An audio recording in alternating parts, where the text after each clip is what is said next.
This is Minutia Men with Rick and Dave. All right, Dave, I had a big weekend. Had family over, coming in from all over America. Your family. My family. My son Johnny, we had his graduation party. Congratulations to Johnny. Yes, congratulations. And my brother came into town, and his son Andrew also graduated from the University of Michigan. Congratulations, Congratulations, Andrew. My cousin came in from Michigan, and she brought her two sons who are young, like 10 and 8. And they were. I'm getting a very Sound of Music vibe here. Did you guys? Yeah, a lot of the Germans hills were alive. A lot of Germans in your backyard, weren't they? Well, and then they came here in my office that we're sitting in right now. Right. We record every single podcast from this Where office. the magic is made. This is where the magic happens. Right. And I brought him in here and I showed it to him. Now this room has got a lot of cool stuff. It's got a Beatles posters of all yeah. my books. It's got Beatles memorabilia. I've got an autographed Pete Best. Warren picture. Zevon, Ringo Starr over here. Autographed Babe Ruth. I've got a Jim Peterick guitar on the wall. That is autographed, right? Yes. So I want you to guess everything in this room. What was it that they were most impressed by? Well, you got hand sanitizer on the. I don't think that's no. it. Really don't think they care about your books. No, that's true. Your wood shop, Rick Kempfer. No. You made in wood shop. The, Nope. The beer stein. Nope. Your booze. Nope. The Nope. stock. No. I don't know what you're talking about on the booze. Can't possibly be the University of Illinois logo. The printer. The printer for my computer. Really? Yeah, like, wow, that's a big printer. Like, yes, is it a fax machine too? Yes, it is. Yes, it is. What's a fax? They were very impressed by that. Yeah. Well, anyway, we have a show to do. So those are the kids that you got that you wouldn't have to buy them Christmas presents. Just give them the box. Yeah. That it comes in. Yeah, Here's exactly. a spaceship. Yeah. I used to, when the kids were really little, and we get all these giant toys for them and stuff, and then they'd find like a pair of socks, and they're like, "Oh, socks!" Well, or the little the twist tie Yeah. of the package. That's all right. Well, let's do our show. It's called Minutia Men. The following is a Tony Lasano podcast, an Opie production on the Radio Misfits Podcast Network. This is Minutia Men with Rick and Dave. So they didn't like the Jameson or because it says brother on it. See, the printer says brother, and they were brothers. Oh, like, there you go. Look, brother. Wow. Yeah. That's how old are pretty they? impressive. 24, 26, right? 36 and 80. No.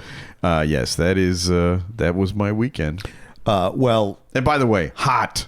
Very hot. Well, it was very windy yesterday too, wasn't it? What did you guys have? Did you have the cookout here? Yeah, burgers and Wurst and Wurst. Yeah. What kind? All 3 different kinds. I had chorizo. Okay. I had. Is this stuff that you had made? No. Okay. No, this is all store bought. Where does someone in Mount Prospect, on the northwest suburbs of Chicago, where do you go to get the best Wurst, the sausage? I'd tell you, but then I'd have to kill you. Yeah, it's totally top Are they secret. anti-Semitic still? No. Sausage butchers still anti-Semitic? No, I just don't want people knowing. Really? So you want them to go out of business then? So no, I'm keeping them in business. Oh, really? Yeah. How does your gout doctor think about the sausage? Shouldn't we do our show? Well, as you know, Rick, we're getting to a point in our lives where we're basically becoming unemployable. Oh, yeah. Don't you think? Yeah. I mean... Yeah, when the first number in your age is a 6, right? Yeah. And we're kind of grumpy, and we kind of have the attitude that we're always right. Yeah.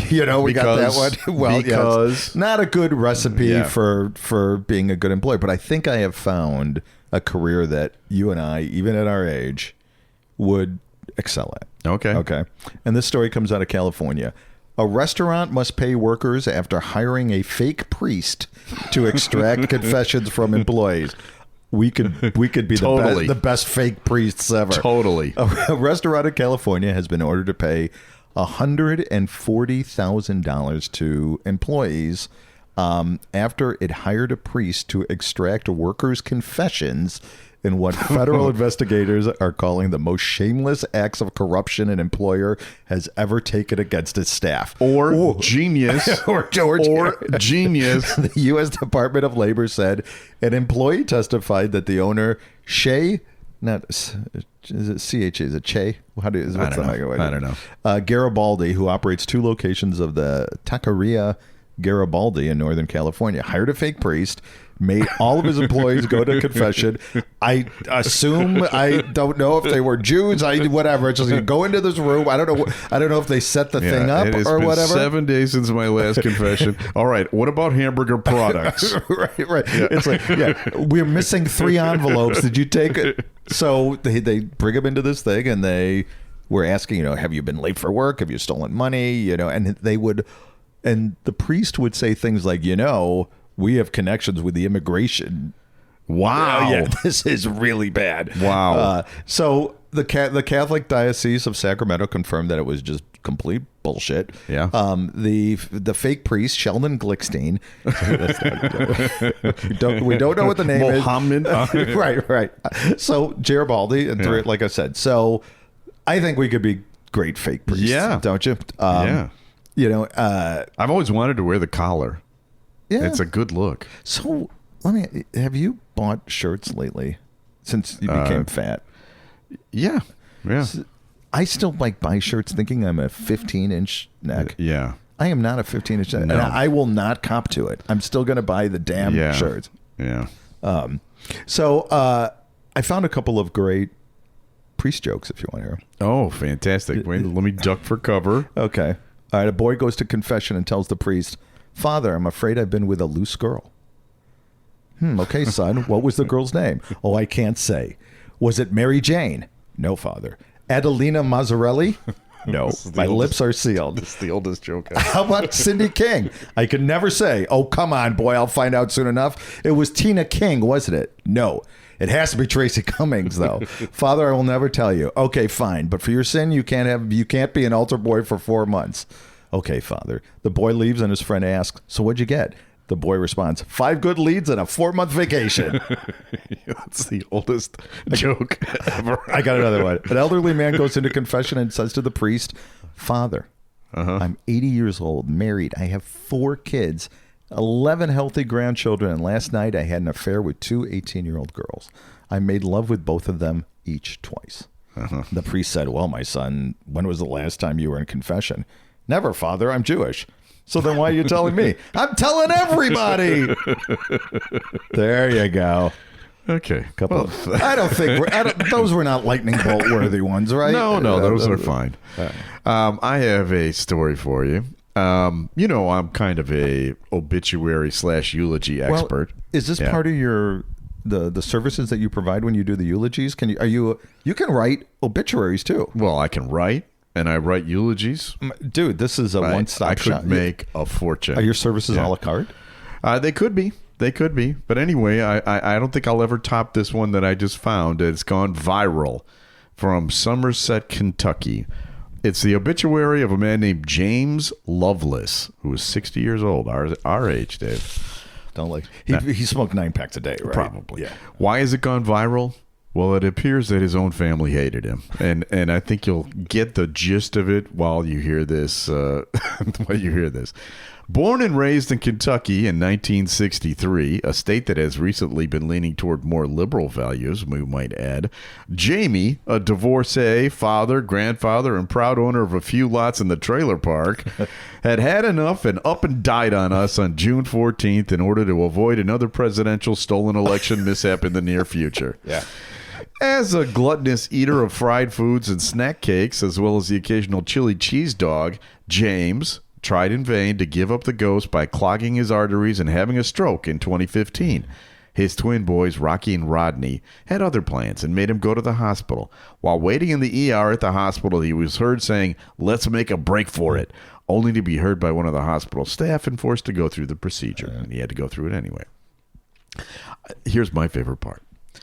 On many occasions in life, James was seen in this backyard at the trailer park during the early hours of the morning, hammering beers, standing over country-style ribs, and yelling, "It's got a head like a cat on it," while nearby neighbors would peek out their windows, bearing looks of disgust and amazement, as his party guests were slurring remarks about needing to speed up his cooking style.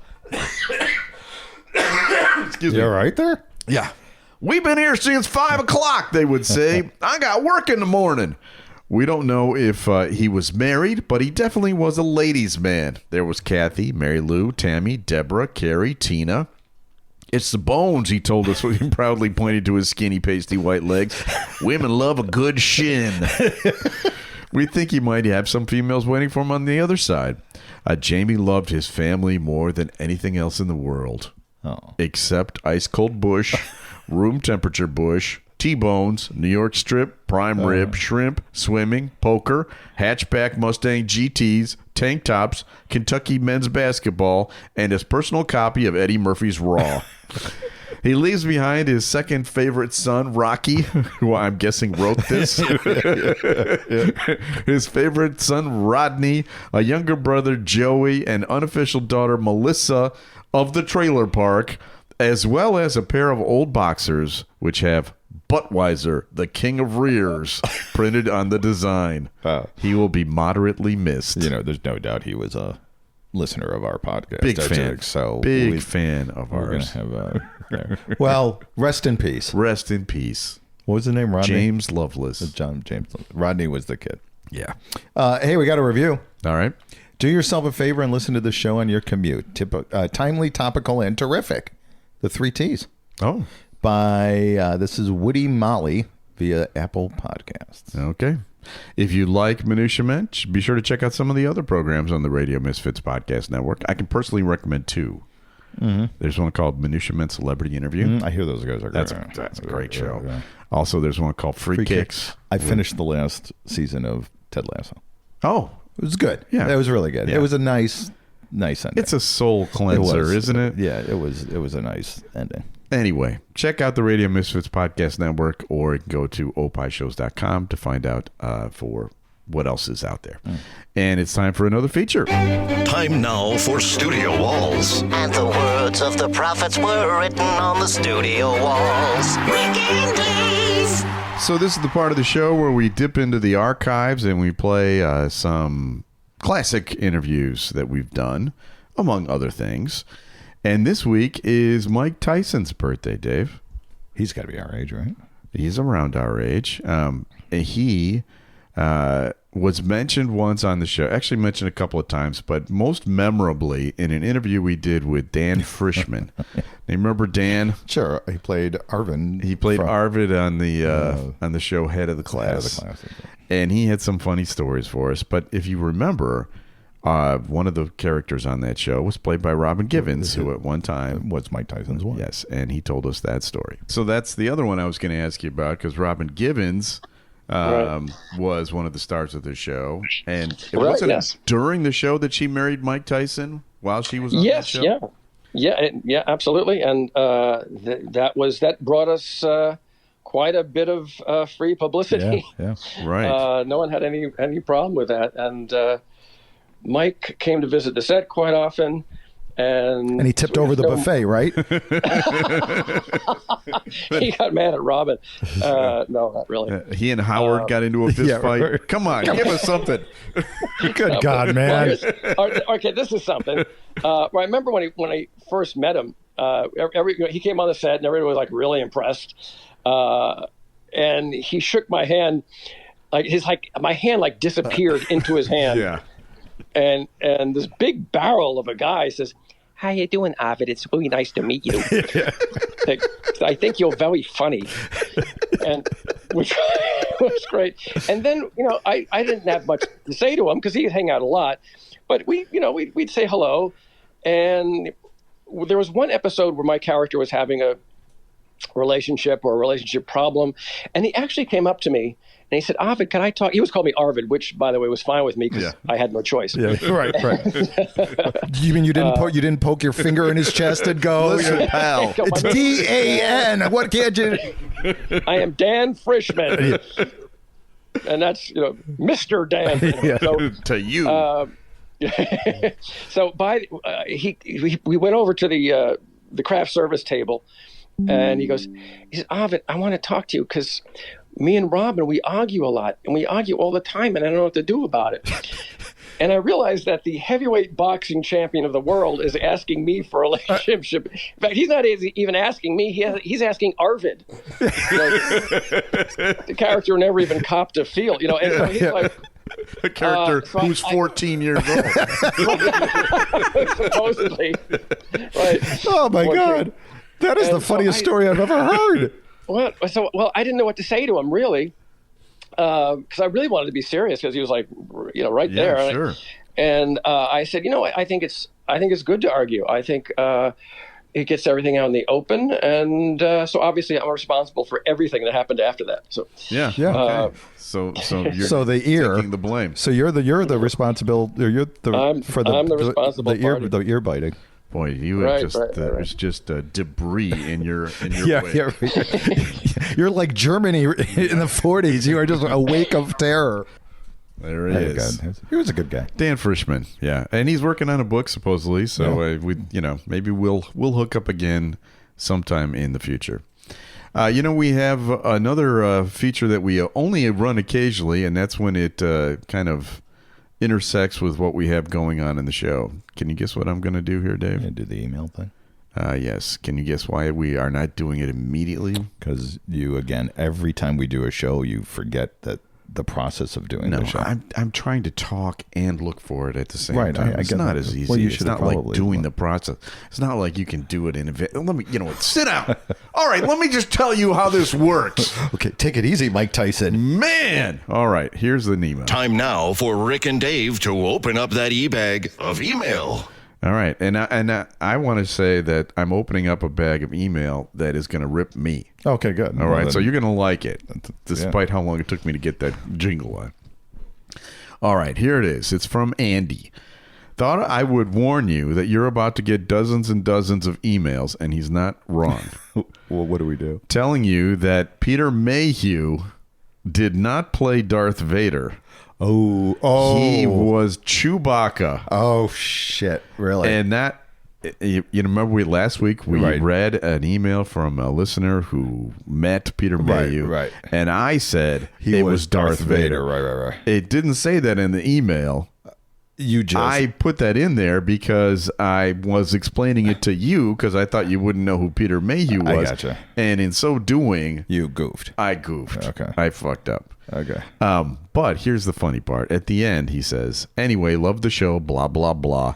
So much so that when you started the story about Lorena Bobbitt cutting off her husband's dong, I knew it would end with Mike Royko telling you it was genius. So, and the week before that was somebody else saying that I'm telling the same story all the time. So yeah. That's what do your own podcast. What's this dude's name? It was Andy, right? Yeah, thanks, Andy. Do your own podcast. Every week we come in here. It's hard to come up with new content. You have no idea the pressure we're under. The jingles, file the press, the whole thing. But thank you, Andy, for the email. I appreciate it. Hey, I got a story, and this is from our genetics desk. Did you know we had a genetics desk? I did not. Headline, my jailed fiance mailed me his sperm in a sandwich bag to get me pregnant. Do we need any more than that?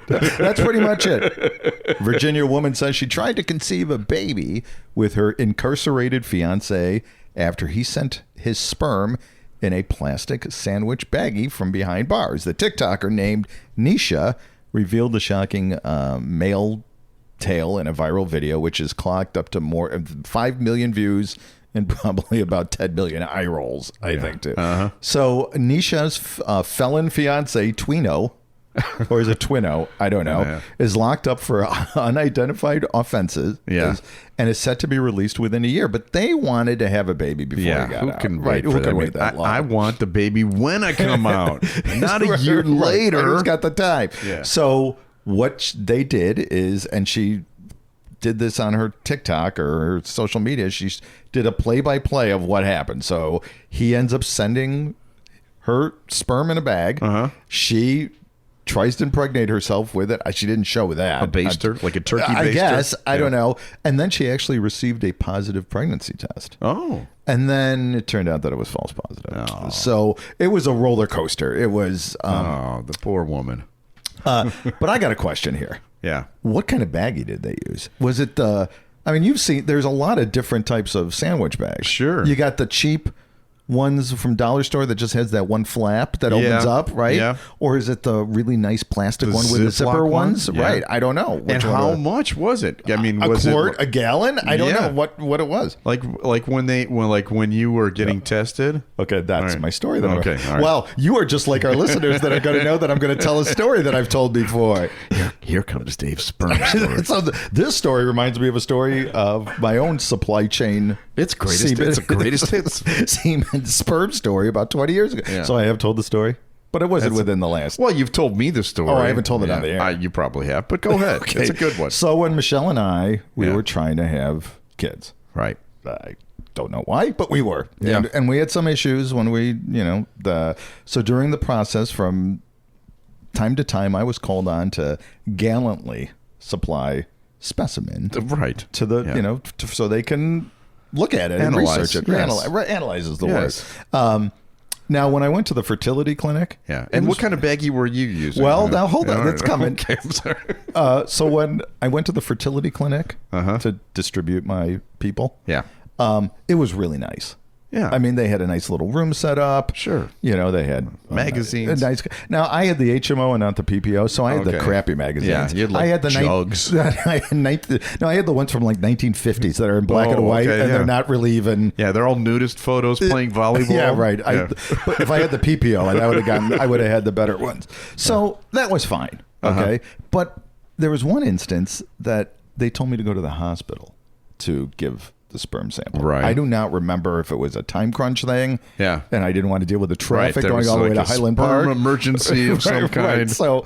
So I go to the desk and I go, hi, I'm Dave Stern. I'm here to give you a sperm sample. It's just like, what's your name? And she knew. She go, sperm sample. Okay. Yeah. And she gives me a plastic jar. Right. And she goes, go there.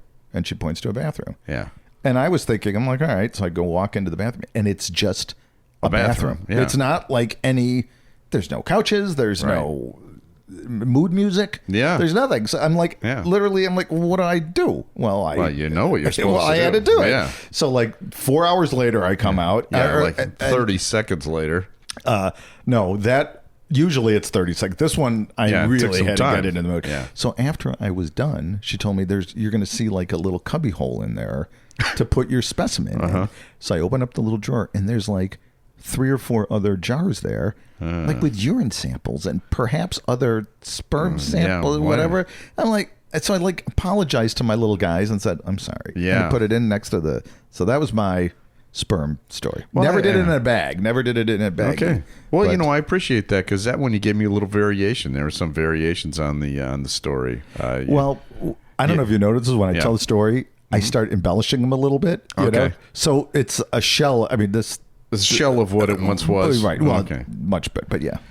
All right. Well, I have a story for you. This is kind of a biblical story, Dave. Oh. I know that people are saying that we're approaching the apocalypse because of what's going on in the news, and there's all these terrible things happening in the Middle East and in Russia and Ukraine and whatever. Yeah. But if you read the Bible, they're pretty specific about what you should be looking for. And there's a story that kind of fits the bill a little bit, and it's happening out in Nevada. And I'll read you the headline. Blood red crickets invade Nevada town. Residents fight back with brooms, leaf blowers, and snow plows. All right, now this is... So this is locusty. Is this the... It's very locusty. Okay. Dana Dolan was driving through her small Nevada hometown when she thought she had come upon a gory crash. The ground surrounding her stretch of Interstate 80 looked as if it was covered in blood. As the red color shifted and moved, however, she realized instead it was an infiltration of crickets covering the highway, moving like a swarm. Yes, it was like a biblical plague, she said. The big red bugs leave behind a stench so horrible, akin to burning flesh, that it forces the residents to plug their noses while driving. And then the critters stick to tires at the bottom of shoes. The carcasses are everywhere. And when they move, this is the thing that really creeped me out. When they move, it sounds like rain. Oh, yeah. Just imagine that. This is like the makings of a William Shatner film. The birds. Yes, remember the birds? Exactly. The red creatures blanket the highway. They scuttle over barriers seeking food. And the reason why they go on highways is because they're going there to eat their dead relatives that are there, that are already been crushed. Oh, because really? they are cannibals, too. They're cannibalistic red crickets killing each other. And then eating the bodies. And then they eat the bodies. And you know what they're called? And I'm not making this up, and I don't know why they're called this. They're called Mormon crickets. Because they got more than one. Well, I don't know why, but seriously, that's what they're called. Anyway, residents and workers have tried to use brooms, leaf blowers, pressure washers, snow plows to get rid of them, and they just keep coming back. Really? And they've never had anything like this before. No. State officials said that they're not actually crickets. They're shield-back katydids. They're flightless, but they travel together in bands that range in size. Are you ready for this? From 5 acres of holy crap, to hundreds of acres. Wow. Of red. This is creepy. Crickets. So next week we'll do the story about the frogs falling from the skies. Next week we'll have a parody song. Rick will do a parody song. Come on. What would be the cricket? Well, let's see. I've done some bug song. I did the Asian tree beetle song. Okay, so I did a song about cicadas. CICADA This is your wheelhouse. cicada. So yeah, all right, let's do it. All right, it's time for another feature in the show. Do you remember what this one is called? That's called Celebrity Potpourri. It is. A random name pulled out of Rick's bowl of brushes with celebrities. Mixture, collection, selection, assemblage, medley, assortment, variety. Time now for Celebrity Potpourri with Rick and Dave. So this is the part of the show where we share emails from our listeners that send them in with brushes with greatness. How many emails did we get from your screw up? About 10. We got about 10. Yeah. I mean, don't mess with the Star Wars fans. Nope. Do not mess with. And you know, one of them was my brother. When I told him about it, he's like, "Oh my God." Yeah. Don't mess with Star Wars people. Yeah. All right. About 2 years ago, this is an email from Stan. About 2 years ago, we lost my dad after a struggle with cancer. The last 2 weeks of his life, he was in hospice at home in Miami, and that's where he died. As the oldest son, I had to make the arrangements. I called the funeral home closest to Dad's house, and they told me they would come to the house and pick up the body. 2 men came about an hour later, and one of them looked really familiar to me. He was black, tall, and strong, probably in his 60s. My brother noticed him too, and unlike me, he doesn't have a filter. He just blurted it out. "You look familiar," he said. "This is going to sound crazy, but are you who I think you are?" The guy from the funeral home responded with, "Who do you think I am?" He said, "You're Andre Dawson." And guess what? It was. He doesn't. Andre Dawson owns the funeral home nearest my dad's old house. The funeral home isn't named after him. Andre doesn't work in the office consoling the families. He volunteers to be the guy who comes to your house and pick up the bodies. Wow. I figured you Cub fans would appreciate that story. Oh. So that's what Andre Dawson is doing right now. That's good for him. Yeah, I got no problem with it. Good for him. All right. So not a funny story, but we like all of these stories. Minutia. So send them. You can send them to minutiamenpodcast@gmail.com. That's where Andy sent his email earlier. You can also amishrick@yahoo.com, rick@eckhartspress.com. That's where most of you send these things to me, so please keep sending them. Rick, we got another show. We do. Yeah, it's called Minutia Man Celebrity Interview. Yeah, that's right. And we've got a great interview with Alex Kapp. Yes. Do you remember who Alex Kapp is? You may not know her name, but she was great character on Seinfeld. She played George's girlfriend for one episode, and she was great. She was the one that would not break up with him. Would not break up with. She's been in. She was in Friends. She was in Friends. She did the Julia Louis Dreyfus show, the Christine, the old Christine, whatever. Mm-hmm. But she may be the most. I mean, her career is great, but we talked a little bit about her role in a very sordid true crime story. Famous true crime story that happened in the 80s. Right. And she, cover of People magazine, the whole deal. So it's a really interesting interview. Yeah, check it out.